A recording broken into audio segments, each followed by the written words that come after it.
Hi there, thanks for joining us. So Canada recently had a historic express entry draw for persons who are inside Canada who applied for permanent residency through the express entry program under a program known as the Canadian Experience Class. The government of Canada pretty much invited almost everybody who was inside that pool of eligible applicants.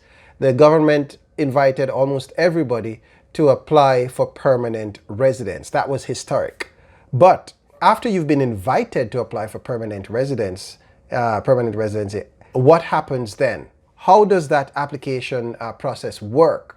What are the kinds of things you need to be looking out for to ensure that your actual permanent residency application does not get refused? And so in this video, we'll be sharing with you 3 things that you need to bear in mind when you're putting your application together following an invitation to apply. So stay with us, don't go away, we'll be right back. And as always, remember to like this video so others may see more videos like this.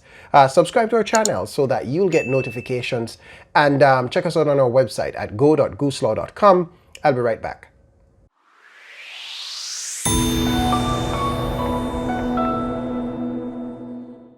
Welcome back. My name is Donovan Francis. I'm a Canadian immigration lawyer, and I help skilled workers who are inside Canada and those who are outside Canada to become Canadian permanent residents without having to deal with all of the complicated immigration rules that are part of that process.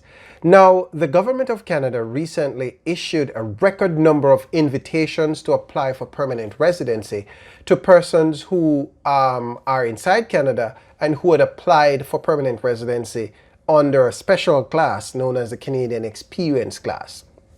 Okay, so persons who had applied through express entry under the Canadian Experience Class, most persons would have gotten an invitation to apply. In fact, a record number of persons would have gotten an invitation to apply.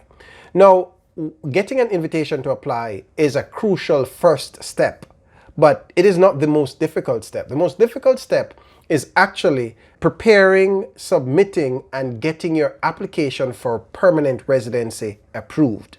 Now, that's the critical part. And so many persons would have gotten their invitations to apply and are now in the process of trying to prepare their permanent residency applications.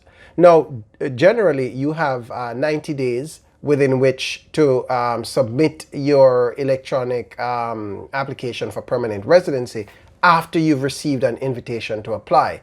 And in putting that application together, I want to share with you 3 things that you need to bear in mind when you're putting that that application together. The first thing is you must be able to spot any potential issues, any potential red flags that may impact your application, okay?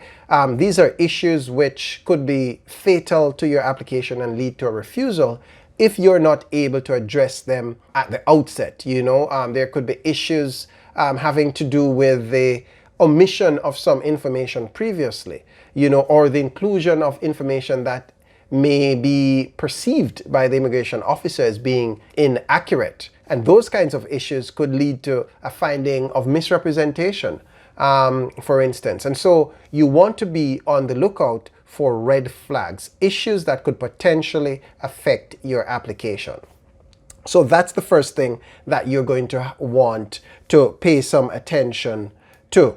Okay, the second thing you're going to want to pay attention to is it's going to be important to have some kind of legal submissions in your application. Now, when we're putting an application together for an applicant, we include a legal submissions letter, and this is a letter that outlines the different legal arguments that justify why, one, you'd be putting the application, why you're eligible to make the application, and 2, this legal submission letter addresses any issues that would have been identified in your application. So that's where we as lawyers use the different regulations and the different immigration rules to persuade the immigration officers to go ahead and approve your application, notwithstanding whatever issues they might potentially identify. So that's going to be The second thing that you will want to be alert to and you will want to be prepared to do when you're submitting your electronic application for permanent residency following an invitation to apply.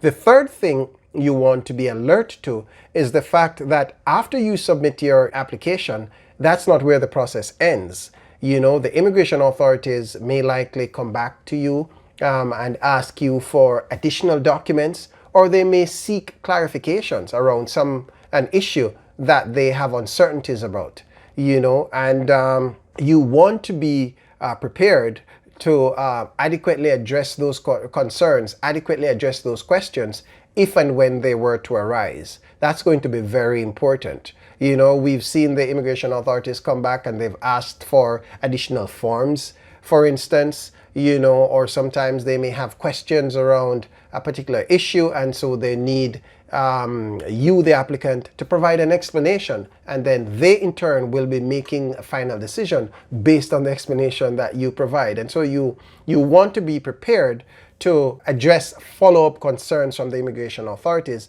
after you've submitted your electronic application for permanent residency. And so those are some of the things that we help our clients with when we are preparing their applications for permanent residency on their behalf. And we thought that those are some of the issues that you are going to want to be prepared for now that you'll be preparing your application for permanent residency following your receipt of an invitation to apply.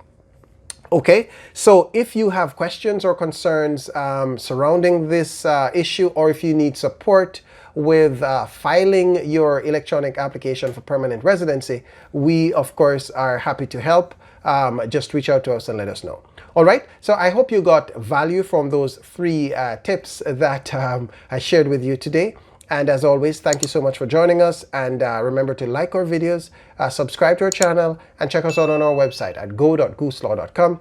Thank you. See you again.